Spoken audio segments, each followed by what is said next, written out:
Eu iniciei hoje pela manhã, inicia-se hoje, uma série de mensagens na carta que o Paulo escreve a Tito. Essa carta tem falado muito comigo nos últimos tempos.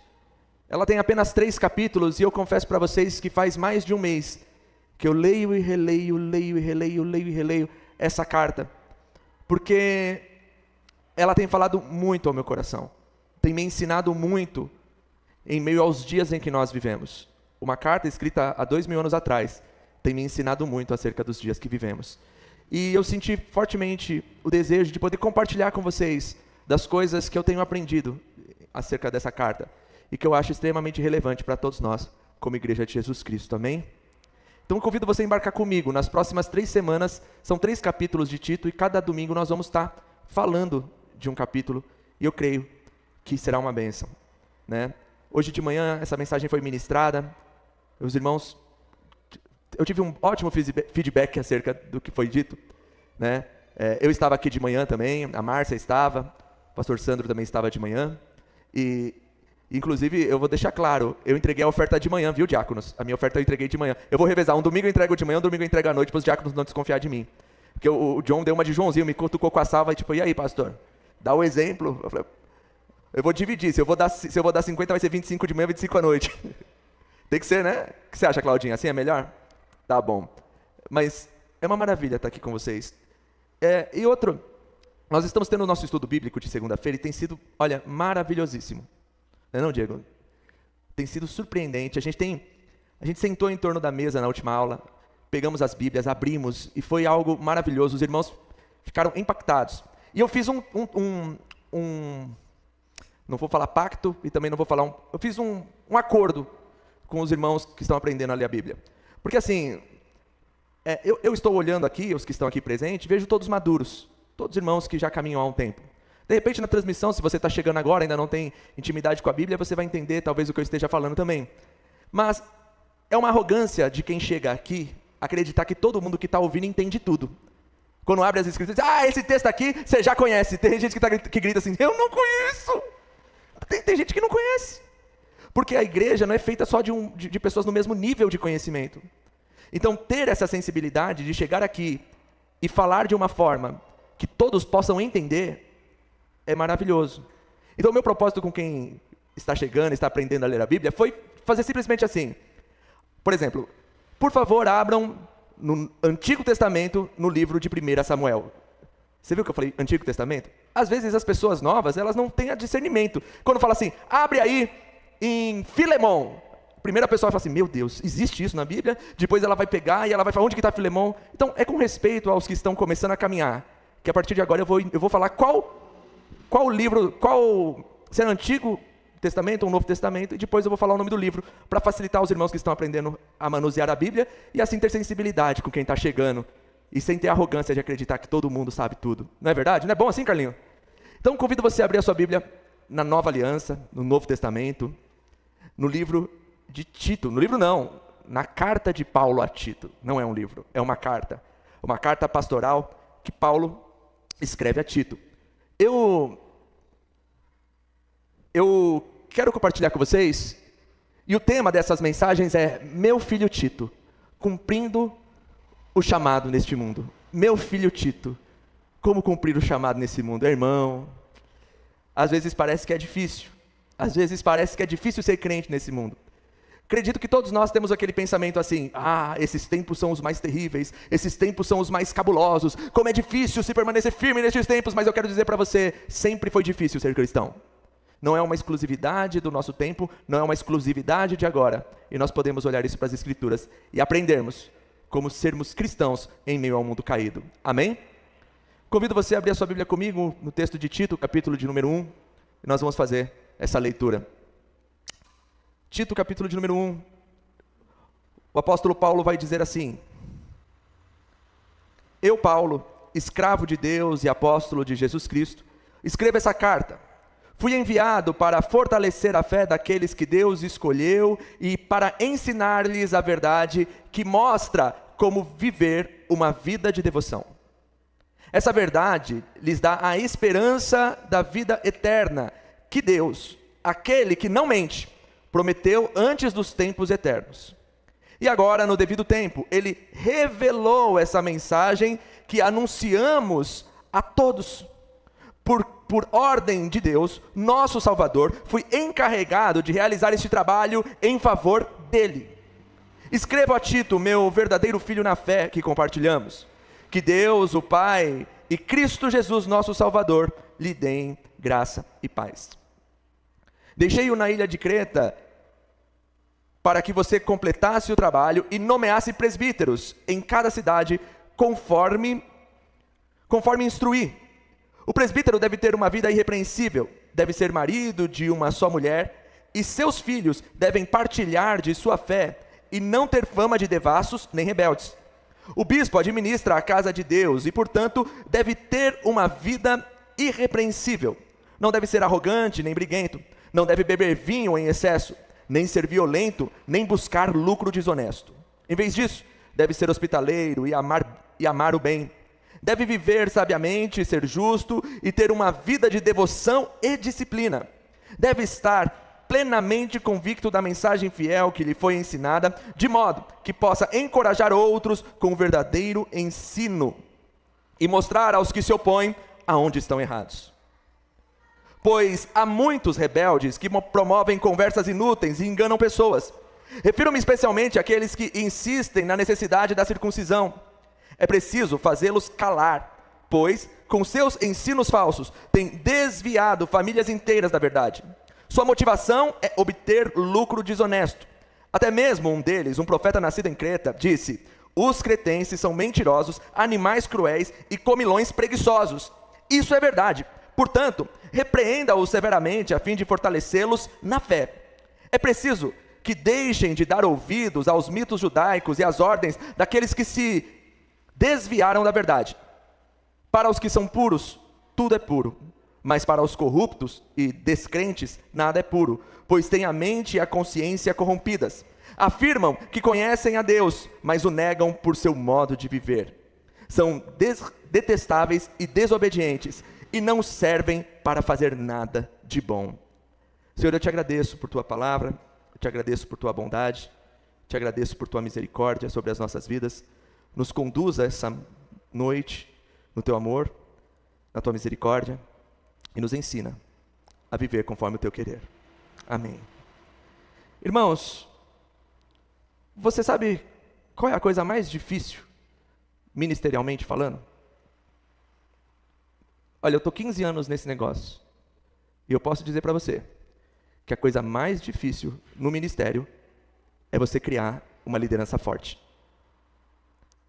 Geralmente as igrejas elas se moldam a partir de uma pessoa com ímpeto, que começa a pregar o evangelho, e ali começa a se reunir pessoas em torno daquela mensagem, e o Senhor vai abençoando e aquilo vai crescendo. É assim que começam as igrejas, os movimentos, as conversões, os batismos. Mas muitas igrejas se diluem quando aquele orador eloquente tem que ir embora, ou morre.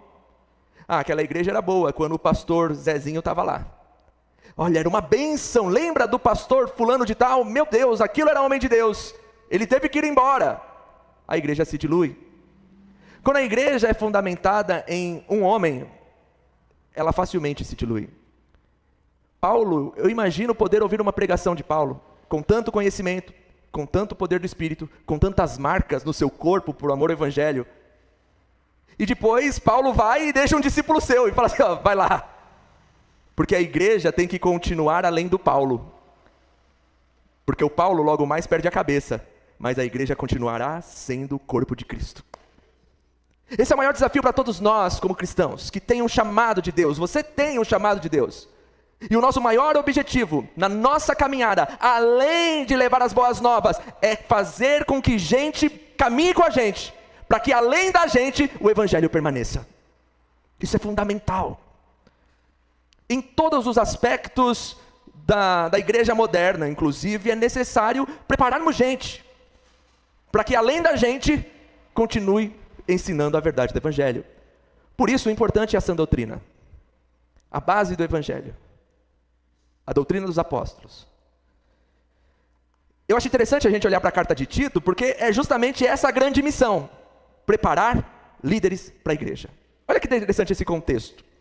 Essa carta ela foi escrita por Paulo, o apóstolo.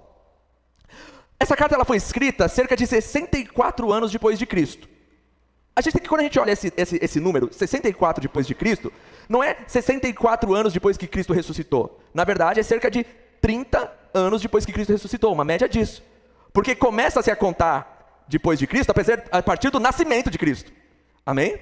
A partir do nascimento. E ele não morreu, ressuscitou, né? Então, foi ridículo, né? Não faz isso, não faz isso. Eu vou pegar. De manhã, se dormir, até justificar, mas dormir à noite eu vou acender a luzinha, né? E o que acontece? Então, aí a gente está falando, essa carta foi escrita para uma igreja que tem cerca de 30 anos de idade. Aí você fala, não, mas quanto tempo? Irmão Veloso, a nossa congregação vai fazer 15 aninhos ano que vem. Já 15 anos. Já é uma debutante. Lembra, Damares? 15 anos. Então 30 anos não é nada. Ontem a nossa igreja, a congregação do Edu Chaves, fez 40 anos de idade. Os irmãos dizem, irmão fulano de tal, irmão... Então quer dizer, é uma igreja que está ali. E eu estou falando, 30 anos depois que o nosso Senhor ressuscitou, irmão. Oh, isso é coisa linda. Mas já tem problema. Já tem situações complicadas. Mesmo uma igreja tão próxima dos ensinos de Jesus e dos apóstolos, tem problema. Como eu disse, nós precisamos entender que problemas na igreja não surgiram hoje. Sempre houveram. E o interessante é que Paulo escreve a quem? Paulo escreve ao Tito. Mas quem é Tito? Tito, ele foi um cristão grego. Ele foi um cristão grego e ele foi um dos cooperadores importantíssimos de Paulo. O Tito era aquele cara que caminhava com Paulo. Gente, olha aí uma coisa sobre formar liderança. Eu estou olhando hoje para vocês e eu vejo muitos líderes. Eu vejo muita gente com chamado. De verdade, você que está aqui hoje, todos vocês têm chamado. Todos. Olha para Tito, olha para Paulo. Sabe qual que é a melhor forma de discipular alguém? Caminhe com alguém. Vamos andar junto. Vamos comer junto. Vamos orar junto. Vamos dormir separados. Ao menos você seja casado. Vai que dá legalidade para o maligno, né? Mas entenda, nós precisamos caminhar juntos. Não se forma liderança à distância. Não se forma sucessores sem caminhar junto. Nós precisamos disso, e Paulo caminha com o Tito, e olha que interessante, o Tito ele foi enviado para várias missões importantíssimas com Paulo. Ele foi um grego convertido no ministério de Paulo, e Paulo que envia ele para Corinto, aquela igrejinha casca-grossa. Ele leva as cartas para Corinto, ele traz as cartas de Corinto para Paulo, ele está lá, já precisa entregar a carta de 2 Corinto na mão dos caras? A carta do chicote, principalmente a carta que está perdida, entre a primeira e a segunda, a carta que Paulo responde, porque tinha pegado pesado na outra, e foi Tito que levou. Já pensou? Paulo descendo o chicote na carta e o Tito lá, rapaz, o negócio foi feio. Mas confiança. O Tito foi com Paulo para Jerusalém. O Tito estava com Paulo em Gálata, na Galácia. E aí, o Tito foi com Paulo para Creta. Mas quando chegou em Creta, o Paulo achou melhor deixar o Tito lá. E ele disse por que ele deixou o Tito. Deixou o Tito para que continuasse o trabalho. É muito importante a gente entender o que é Creta? Os cretenses. Qual é esse panorama? Creta era uma ilha com cerca de 260 quilômetros de extensão, no mar Mediterrâneo, e governada pelos... Hoje faz parte da profecia faz parte da Grécia. Até aquele carro Creta, tá ligado? Coisa de gringo, aquelas praias maravilhosas, paradisíacas. Então é uma ilha. Só que é o seguinte, o povo de Creta, eles acreditavam, eles tinham uma crença de que o deus Zeus, da mitologia grega, tinha vivido naquela ilha. Havia uma caverna lá, que eles acreditavam que ele tinha sido deixado lá quando criança, e que ele cresceu e viveu como humano naquela ilha. Por que isso é relevante? O Zeus, um deus da mitologia grega, isso você pode pesquisar, isso é história.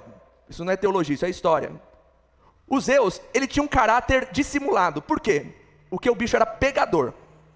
O Zeus, ele tinha uma esposa, e ele traía sua esposa com várias deusas, com ninfas, e às vezes ele se fazia de forma humana para seduzir e enganar mulheres e ter relações com elas. Quem já assistiu o desenho do Hércules? O Hércules era filho de Zeus com uma humana. Por quê? Porque o Zeus se passava por homem para enganar mulheres que ele se apaixonava e ter relações com elas. Se apaixonava não, queria tê-las. Por que isso é relevante? Porque o Zeus era um deus de caráter dissimulado. Salmos de número 115, versículo de número 8, se eu não me engano. Se eu errei, vocês me perdoem, porque eu não anotei. Mas vai dizer, tornem-se semelhante a eles os que lhe adoram.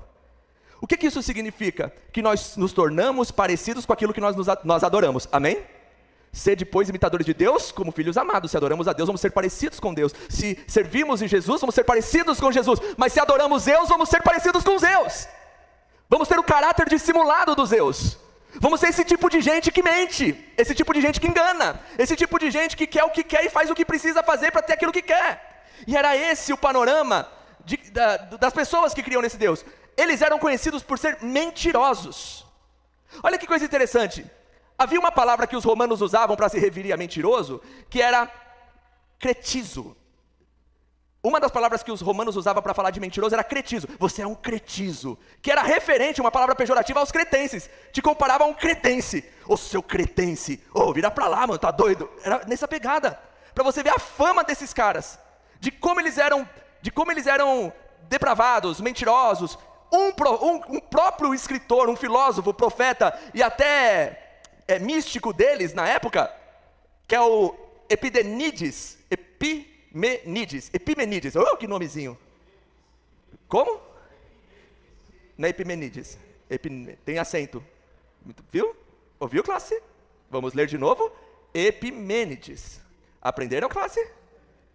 Então, o Epimênides, um profeta vidente cretense. Profeta vidente, pensa nisso. Filósofo, profeta, vidente. Ele escreveu um livro. E no livro que ele escreve... vai. E no livro que ele escreve, ele deixa exatamente essa frase. Os cretenses são sempre mentirosos, feras terríveis, comilões preguiçosos. E o Paulo copia essa frase e coloca em Tito, capítulo 1, versículo de número 12. Na Bíblia não tem só palavras de Deus. Às vezes, isso aí foi copiado de literatura pagã. Você vê como que Paulo lia outras coisas. Paulo tinha a cabeça aberta e lia e entendia de filosofia. Amém? Isso é interessante. E aí, o Epimênides, ele vai e fala isso dos cretenses. Então, quem são os cretenses? O cretense, ele era um povo mentiroso, mercenário, com uma vida moral deturpada, sexualmente depravados. Por quê? Com base na fé que tinham no Deus Zeus e de acreditar fielmente que Zeus estava ali naquela ilha. Por que isso é relevante? Isso é relevante, irmãos, porque eu quero dizer para vocês, olha o desafio do Tito naquela ilha.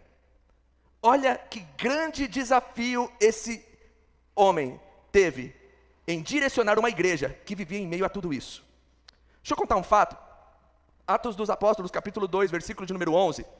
Na descida do Espírito Santo, no Pentecostes, os discípulos começam a falar em línguas de vários povos. E você vai ver no versículo de número, capítulo 2, versículo 11, que no meio daqueles povos haviam cretenses, que ouviram e glorificaram a Deus em sua própria língua. Provavelmente alguns cretenses, no dia de Pentecostes, depois voltaram para sua casa com aquela experiência e começaram a ser os primeiros cristãos da ilha de Creta. Só que distante da doutrina dos apóstolos. Então eles começaram a fazer com que o cristianismo se parecesse muito com o judaísmo, pedindo para que as pessoas cumprissem as leis do judaísmo, para que pudessem ser cristãos completos.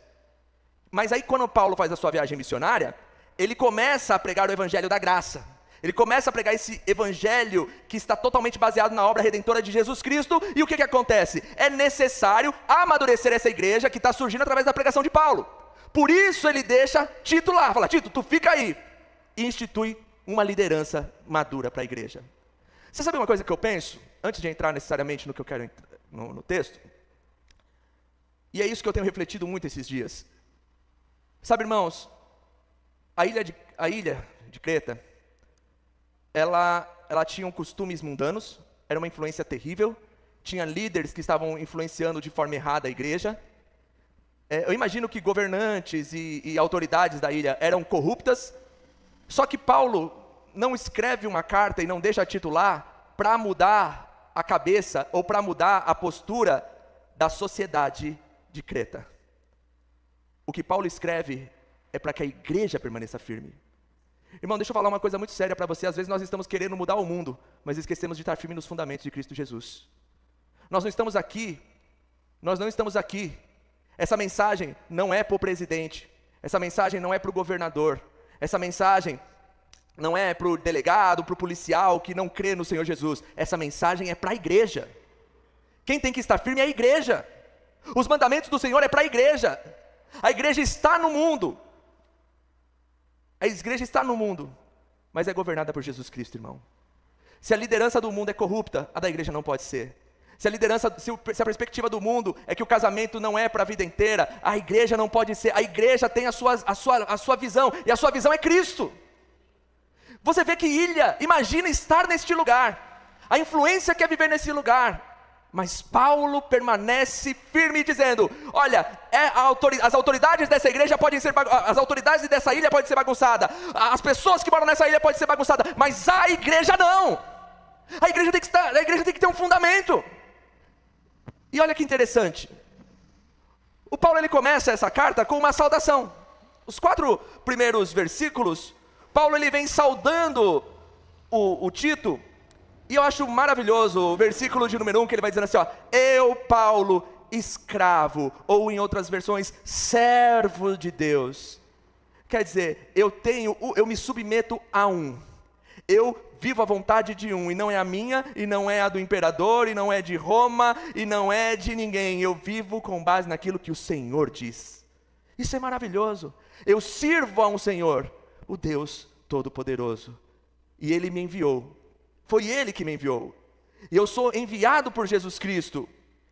E aí, o interessante é que ele vai dizer, eu acho muito interessante, olha só o que ele faz aqui no versículo de número 1 até o versículo de número 2. Fui enviado para fortalecer a fé daqueles que Deus escolheu para ensinar-lhes a verdade, ele fala aqui na minha tradução a verdade, mostrar como viver uma vida de devoção.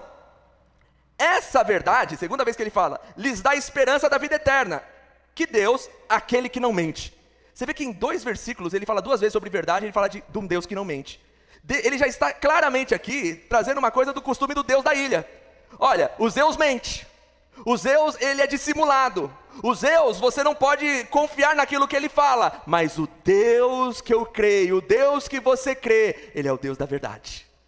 É um Deus que não mente. Sabe, uma vez eu ouvi uma frase que ela é maravilhosa.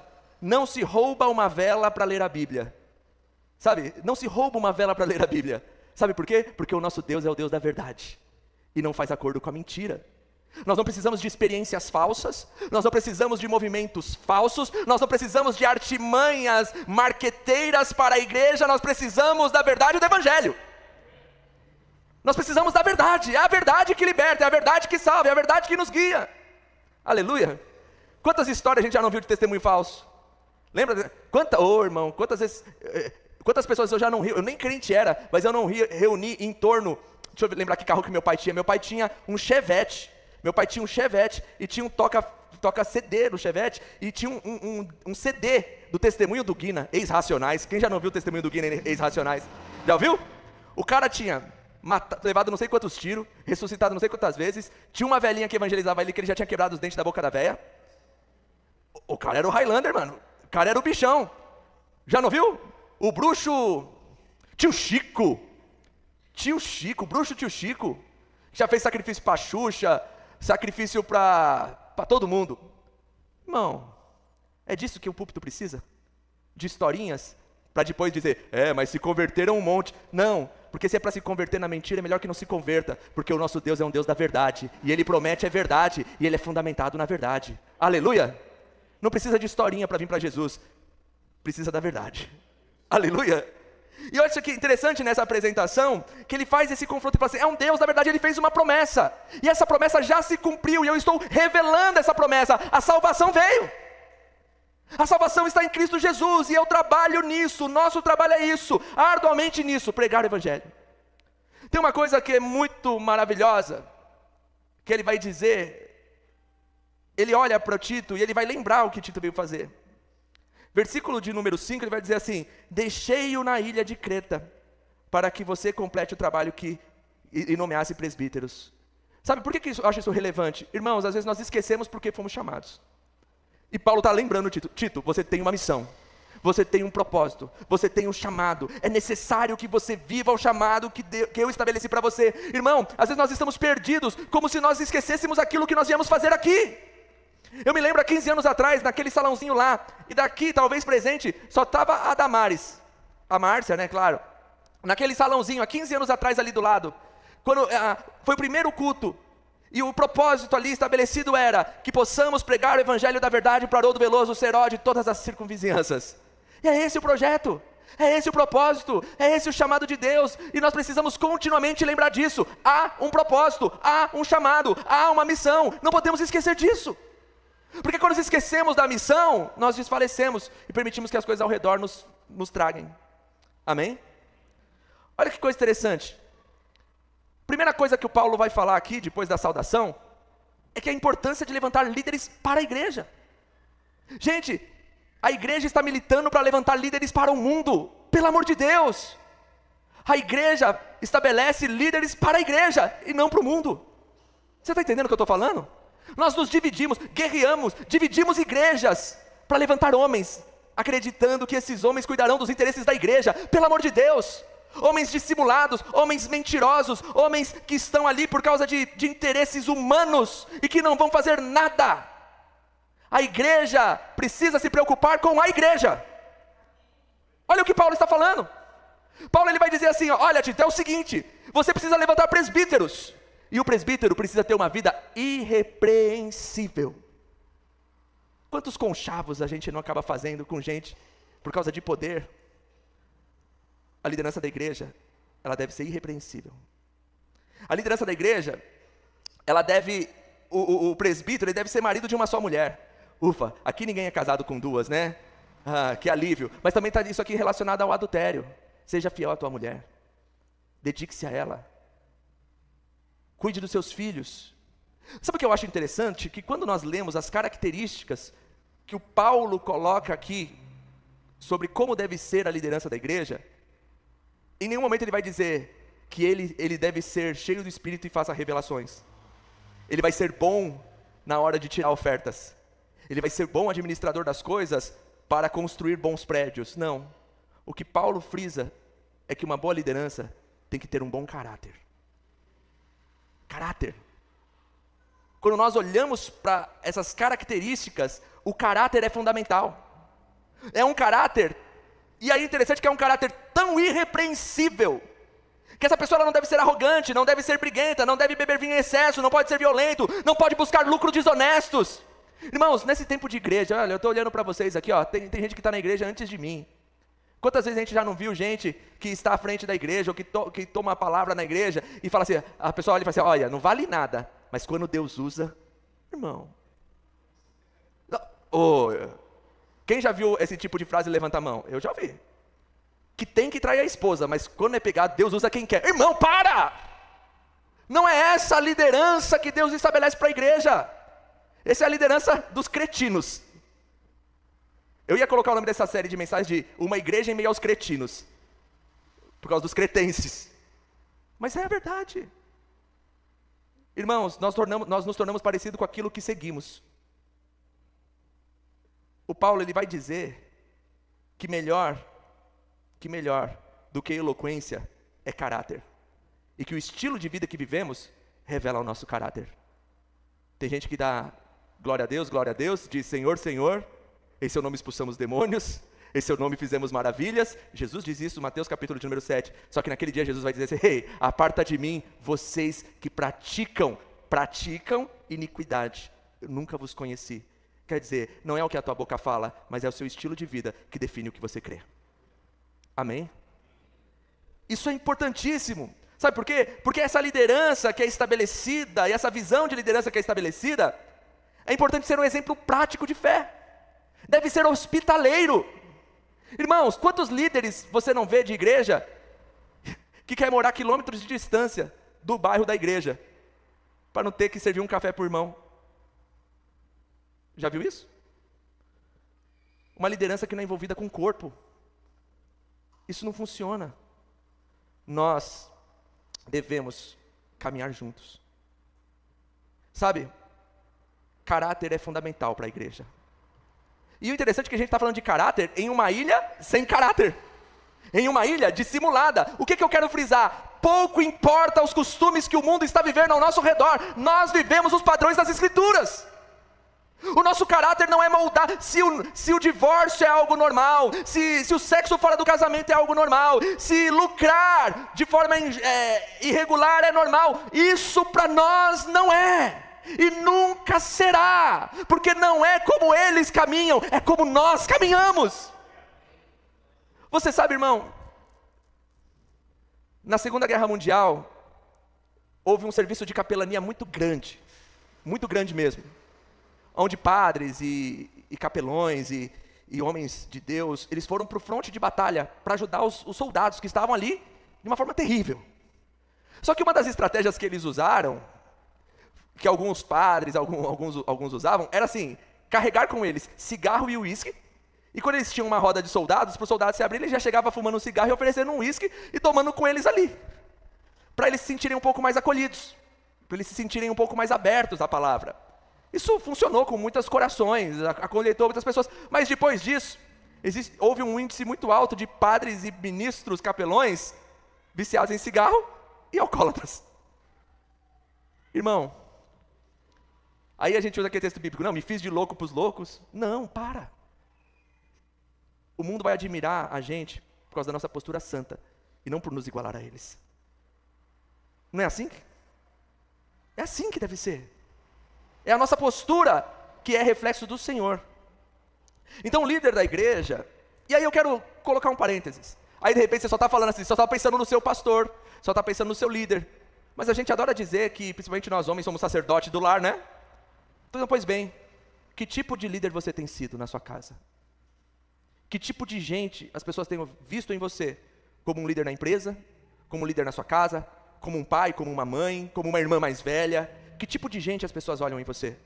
Será que elas encontram as características dos cretinos ou as características dos remidos em Cristo Jesus? Amém? Aí, o Paulo vai para uma outra ênfase. Ele vai dizer, olha, os mestres da igreja devem ser assim. A direção da igreja deve ser assim. Porque já existe. E a gente está falando de 30 anos depois da ascensão de Jesus. Nós estamos falando de uma igreja contemporânea de Paulo, de Pedro, de João. Já existiam falsos mestres. Olha que coisa, irmão. Toda vez, agora à tarde eu estava em casa depois do almoço, mudando de canal. O canal aberto, é terrível. Ou eu não estou falando nada contra, era o Celso Portiolli, era temperatura máxima. Eu ia falar tela quente, era temperatura máxima, e aí depois era só canal de igreja. Tudo canal de igreja. E de todos que eu passei, todos estavam pedindo oferta no mesmo tempo. Todos. Todos. Não, oferta não. Um voto. Um propósito. Isso é evangelho, irmão. Eu estava falando aqui da manhã de um testemunho de uma irmã da nossa igreja que chegou antes de congregar conosco, antes até mesmo de se converter, a ir em uma igreja. E quando o pastor falou, olha, fique em pé aqueles que têm um filho doente, alguém que está doente, ela ficou em pé. E depois foi entregue um envelope na mão dela. E depois o pastor chamou essas pessoas lá na frente e falou assim, olha, você tem que colocar X nesse envelope porque o seu filho vai ser curado. Era exatamente o valor do aluguel que ela tinha. Aí eu falava, mas é um voto com Deus, é um propósito, é o seu sacrifício. Entrega esse sacrifício no altar e Deus vai te honrar. Isso é evangelho? Isso é bruxaria. E nessa época já existiam falsos mestres. E a característica dos falsos mestres, e no caso aqui são os judaizantes. E quem são esses judaizantes? Como eu disse, cristãos que judeus que se converteram ao cristianismo, mas que ainda não tinham adquirido a doutrina dos apóstolos. E queria fazer as pessoas a circuncisar, guardar os dias de sábado, as festas judaicas, para ser um cristão completo e a salvação ser completa. É a mesma coisa você ser salvo por Jesus e ter que guardar o sábado para ser salvo. Então Jesus não te salvou, irmão. Me desculpa. Se você tem que guardar o sábado para ser salvo por completo, a cruz foi em vão. Ou faltou um tiquinho só para Jesus completar, hein? Olha, então eu vou dar uma forcinha para Jesus me salvar. Não funciona. Irmãos, quais são as características de um falso mestre? Olha o que o Paulo ele vai dizer. Ele chama eles de rebeldes, que promovem discussões e que enganam pessoas. Aí ele diz assim no versículo 11, é preciso fazer eles calar a boca. Gente, tem gente que não vale a pena ouvir, irmão. Tem gente que não vale a pena ouvir. Sabe, eu conheço muita gente, e eu conheço muita gente fora da igreja, sabe por quê? Porque deu ouvido para quem não seguia Cristo de verdade. Machucado com a igreja, detesto a igreja, porque você não foi para a igreja verdadeira, você foi atrás de um movimento qualquer, de algum incircunciso, ou ao contrário, um circuncidado, judaizante, pagador de voto, incentivador de sacrifício. Mas o nosso sacrifício é Jesus Cristo na cruz do Calvário, irmão. Pela graça somos salvos. Aleluia. Olha só, um falso mestre, ele tem a característica de chamar a atenção mais para si do que para Cristo. Conheço gente assim. Ouve a palavra do teu profeta. Você está debaixo... Irmão, que dia que eu olhei para um de vocês e disse, você está debaixo da minha autoridade. Tu não compra se eu não falar para comprar. Tu não vende se eu não falar para comprar. Tu não vai se eu não falar para... Tu não namora se eu falar para tu não namorar. Isso é comum, irmão. Gente que é mais poderosa que Jesus. Que Jesus olha para os discípulos e diz assim, se quiserem ir, vai. Mas se quiser, fica. Mas fica por amor. Como que eu vou seguir um cara que é mais poderoso? O cara é mais poderoso que Jesus. Gente que exige coisas que excedem a graça salvadora de Cristo. Não toque, não beba, não faça. Olha o que Paulo, gente, é o Paulo. Ele diz assim, é preciso que deixem de dar ouvidos aos mitos judaicos e às ordens que aqueles que se desviam da verdade. Os caras falam, olha, você não pode falar, porque, sabe, coisas que excedem a graça de Jesus Cristo, irmão. Jesus te salvou, ponto. Viva a liberdade com que Cristo te libertou. Sabe, a gente é muito misticista, tem um misticismo gigantesco, e a igreja tem absorvido isso. Irmãos, fala a verdade, desculpa o pejorativo, mas haja macumbeiro para tanta obra de macumbaria que dizem que fazem dentro das igrejas, né? Meu Deus do céu, eu sei que, mas você já reparou, que se eu disser aqui, vou incorporar um eis que te digo, eis que te digo, Douglas. Eis que eu vi alguém fazendo uma obra de macumbaria contra você. A primeira coisa que o Douglas vai pensar? Jesus me protege? Maior é o que está em nós do que o que está no mundo? Não, o Douglas vai pensar, quem é o filho da mãe que está fazendo macumba? Não é? Não é a primeira coisa que a gente pensa? Mas não se preocupa, não, vaso, Deus está contigo. Deus está contigo, e Ele vai colocar os teus inimigos debaixo dos teus pés. Ai daquele que mexer com o ungido. Irmão, que cristianismo da graça, do amor, da salvação é esse? Que vai fazer você sair encucado. Deus invejosos. Mas Deus está comigo. Irmão, isso não é evangelho. Não é evangelho. Irmão, eu cheguei em casa do culto hoje, o pneu do meu carro estava furado, na garagem, furado. A gente chegou aqui hoje de manhã, o som não estava funcionando, o computador não queria ligar. A gente chegou aqui, estava aquilo, o pneu do meu carro furou. Eu podia pensar, meu Deus, quanto mal olhado, sai seguir, pelo amor de Deus. A nossa salvação não se baseia nessas tolices pequenas. Se a sua mente está em Cristo Jesus, coisas acontecem. E se eu for falar as coisas que acontecem no Artburg, é geladeira que queima, né, Fabi? É geladeira que queima, é não sei o que lá, ai Deus, pelo amor de Deus, irmão. Tenha em sua mente, em seu coração, a graça salvadora, redentora de Cristo Jesus, e viva uma vida íntegra. O Senhor está contigo, Ele está sobre você. O diabo é real, ele milita contra nós, mas não pensa que ele está aí, com essa pecinha de xadrez, furando o pneuzinho não, irmão. Ele está contaminando o seu coração, cauterizando a sua mente, fazendo com que você não viva a graça redentora e salvadora do Senhor Jesus Cristo. Sabe, irmão, eu adiantei. O falso mestre não é fiel à doutrina dos apóstolos. Você sempre vai discutir com uma pessoa dessa, e eu já nem discuto. Olha que interessante o versículo de número 15. Para os puros, tudo é puro, mas para os corruptos e descrentes, nada é puro, pois tem a sua mente e consciência corrompidas. O que Paulo está dizendo aqui? Aí tem gente que vai dizer assim, não, já entendi, ai Deus, que palavra maravilhosa. Então quer dizer que se meu sentimento é puro, se meu sentimento é verdadeiro, tudo é puro. Então quer dizer, eu sou casado. Se eu me apaixonar por uma outra mulher que não é a minha, mas o sentimento for puro, Deus está aprovando. Ai, a Bíblia é maravilhosa, né? Tá certo isso? Não me julgue. É puro. Vem de dentro. Irmão, olha o contexto do texto. O que o Paulo está dizendo? Paulo está dizendo, olha, eles colocam leis judaicas. Para eles é proibido, tem que guardar dia da semana, tem que fazer isso, tem que fazer aquele monte de... Para eles, tudo é pecado, eles estão visando lucro. Para quem é puro? Para quem é puro? Para quem está em Cristo Jesus. Para quem está na graça salvadora do Senhor. Para os puros, tudo é puro. Tudo é puro para os puros. Mas para quem tem a mente cauterizada, nada é puro. A roupa não é pura, o cabelo não é puro, tudo te afasta de Deus, o sábado não é puro, nada é puro para quem não é puro. Você pode fazer tudo, mas se você não ajoelhou para orar, sua oração não foi ouvida. Repara nessas pessoas com a mente cauterizada, judaizantes, que vão acreditar que nós não temos Deus porque nós não temos uma arca, que a palavra de Deus não tem poder porque não tem um adereço judaico. Pelo amor de Deus, todas as coisas são puras para os puros, purificados em Cristo Jesus. Mas para quem não é puro, irmão, não adianta. Não adianta. Essa palavra não tem um espírito. Um culto como esse, onde a gente expõe a palavra, fala, isso não é culto, isso é estudo. Isso não tem poder do Espírito Santo. Meu irmão, mas para os puros isso é vida. Isso enche. Isso fortalece. Isso faz voltar lá para fora, para o meio dos cretinos, e ser santo. Aleluia. Irmão, a igreja sempre enfrentou desafios. O desafio de viver em meio à sociedade depravada, irmão.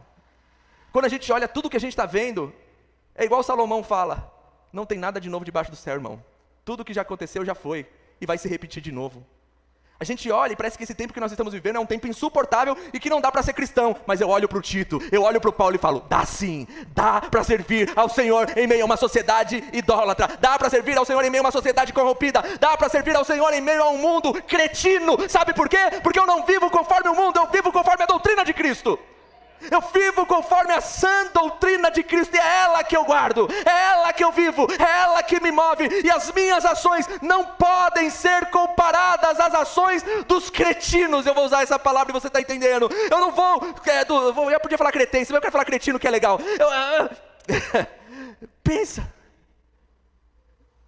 as minhas ações, as suas ações não podem estar baseadas nele. Eu não posso ser um líder conforme o mundo molda, eu tenho que ser um líder moldado pelo Evangelho de Jesus Cristo. Você tem que ser um homem não moldado conforme o mundo. Você tem que ser um líder, um pai, uma esposa, um filho, um cristão, moldado pela sã doutrina, irmão. Eu podia pensar em qualquer tipo de palavra para te motivar, para fazer você vir aqui chorando, para dizer, olha, recebe a sua bênção hoje, mas eu preciso dizer para você, molde-se à sã doutrina. Molde-se ao que o Evangelho te ensina. Sabe por quê? Porque as nossas condutas revelam as nossas verdadeiras crenças. Não é porque você veio à igreja hoje que você é crente. Não é porque você foi batizado que você está com uma vida totalmente regenerada. A salvação é pela graça, mas o que nós revelamos para o mundo, mais do que as palavras que saem da nossa boca, é as atitudes que nós temos. Você vê que um líder da igreja, a sua liderança diante da igreja, começa no íntimo da casa dele. Eu quero dizer isso para você. A sua fé começa no íntimo do teu lar. Não adianta você querer orar com as pessoas se você não ora com a sua esposa. Não adianta você querer discipular as pessoas se você não discipula os teus filhos. Não adianta você querer falar de amor, de paz e da graça de Jesus se você é um arrogante, se você é um briguento, se você é um descompensado, uma descompensada, e diz, eu sou assim. Não, você não é assim. Cristo mudou a sua história. O Evangelho mudou a sua vida. E você morreu para viver uma nova história em Cristo. Você não tem o Deus desse mundo.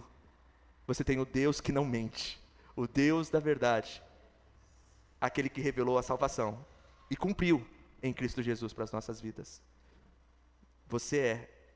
As suas atitudes, a sua conduta revelam suas verdadeiras crenças. Que nós possamos guardar isso nos nossos corações. Semana que vem eu vou continuar, e entrando no capítulo 2 o caldo vai engrossar, vai ficar pior a situação. Nós vamos falar da conduta de homens, mulheres, de jovens, as nossas condutas no meio da nossa comunidade. E aí eu ressalto para você e já te adianto, Pouco importa como o mundo está vivendo.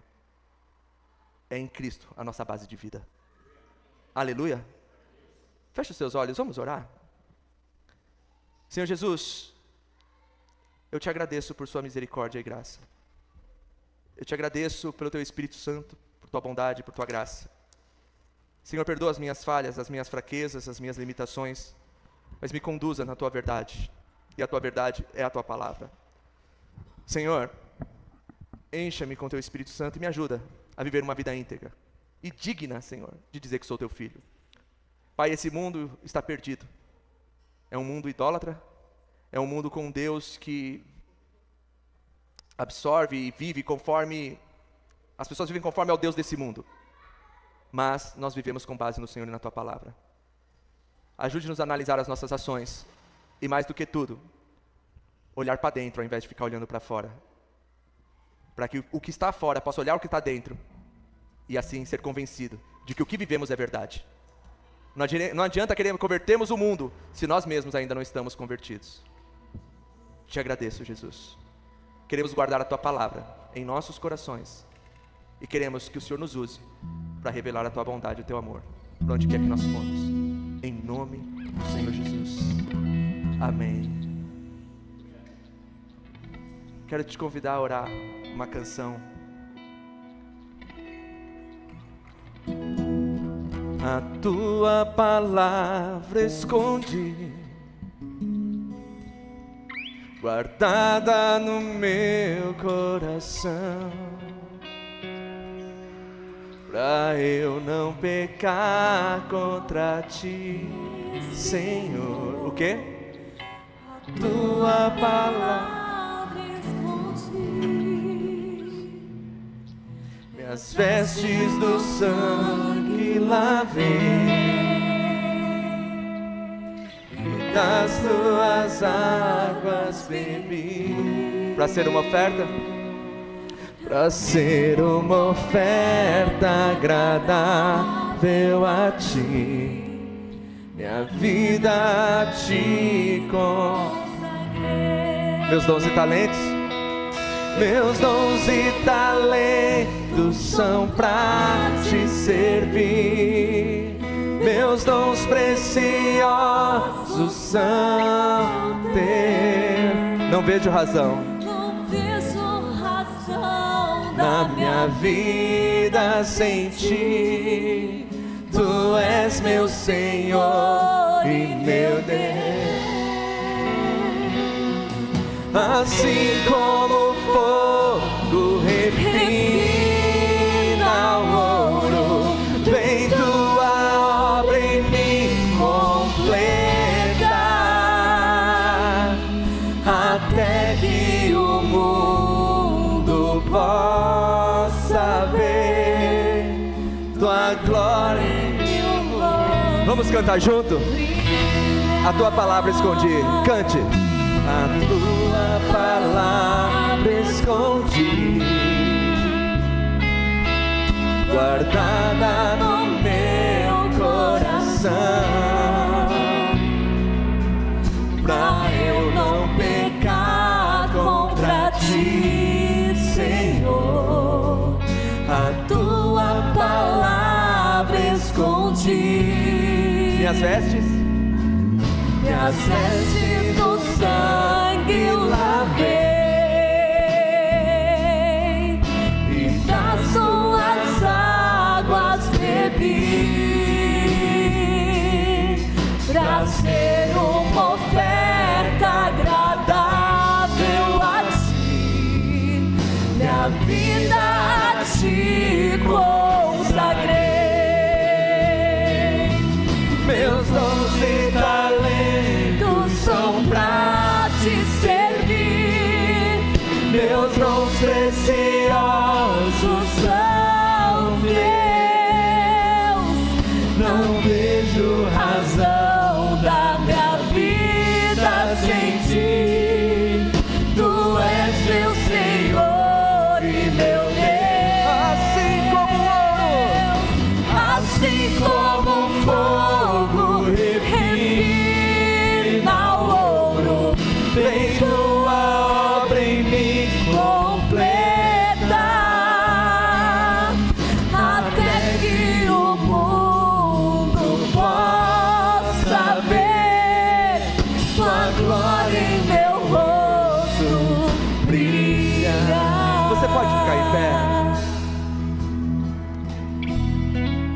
que a palavra do Senhor seja a sua base, que a salvação em Cristo seja a sua segurança, que sejamos diferentes desse mundo, que possamos olhar para nós, mais do que isso, que possam olhar para nós e enxergar a fé que temos no Senhor. Aleluia. Irmão, eu queria te convidar a motivar alguém. Sabe, o meu panorama aqui da igreja hoje é que só tem crente de muito tempo, mas às vezes tem alguém desanimado na fé, abalado na fé, distante até dos propósitos, mas como Paulo disse: ei Tito, eu preciso te lembrar que você tem uma missão. Você poderia orar com alguém acerca dos dons que essa pessoa tem, acerca do chamado que essa pessoa tem. Você podia, em nome de Jesus, chegar perto de alguém e dizer: olha, Deus tem um propósito na sua vida, não esqueça disso. Ele tem um chamado na sua vida, não esqueça disso. Se anima, porque Ele te escolheu. Só não deixa a pressão desse mundo te calar, só não deixa a pressão desse mundo parar aquilo que Deus começou em você. Não importa as pressões desse mundo, há uma obra de Deus em sua vida, há um propósito de Deus na sua vida. Não esqueça disso. Não deixa as palavras de lá de fora ensurdecer o teu coração. Não deixa as pressões de lá de fora ensurdecer aquilo que o Senhor tem na sua vida, na sua história. Há um chamado, há uma missão. Há uma missão. Não esqueça disso. Não se assuste com a baderna dos depravados. Não se assuste e não pare por causa das atitudes dos devassos. Creia no chamado do Senhor, creia no propósito do Senhor. Fique firme naquilo que o Senhor estabeleceu, firme na graça. Senhor, renova os nossos dons e talentos, renova a nossa energia, renova a nossa força. Derrama o seu Espírito sem medida, Senhor, fazendo com que vivamos todos o seu querer, Senhor. Que sejamos referência onde quer que estejamos, que sejamos referência para este mundo, em nome de Jesus. Meus dons e talentos são para te servir. Meus dons preciosos são teus. Não vejo razão na minha vida sem ti. Tu és meu Senhor e meu Deus. Assim como o fogo refina o ouro, feito a obra em mim completa, até que o mundo possa ver sua glória em meu rosto brilhar. Que o mundo possa ver em você o brilho de Jesus Cristo. Como o Salmo diz: olharam para Ele e foram iluminados, seus rostos não serão confundidos. Que assim seja o brilho do Senhor sobre a sua vida. Não esqueça, Ele é fiel para cumprir os seus propósitos. Que a glória do Senhor te cubra, te conduza, te capacite todos os dias, todos os dias. Amém? Recebeu essa mensagem no seu coração? Amém? Não perca essa série, irmão. Traz um caderninho, vai escrevendo.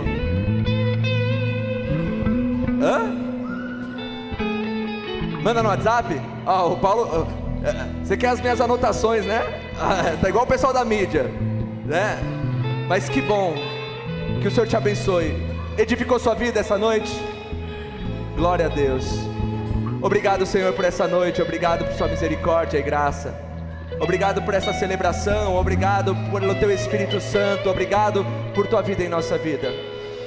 Leva-nos para as nossas casas, dai-nos uma semana de paz, de amor, uma semana na Tua presença. Que o grande amor de Deus, a graça do nosso Senhor Jesus Cristo e a comunhão com o Santo Espírito de Deus esteja sobre todos nós, não só hoje, mas para todo sempre. Amém. Louvado seja o nome do Senhor.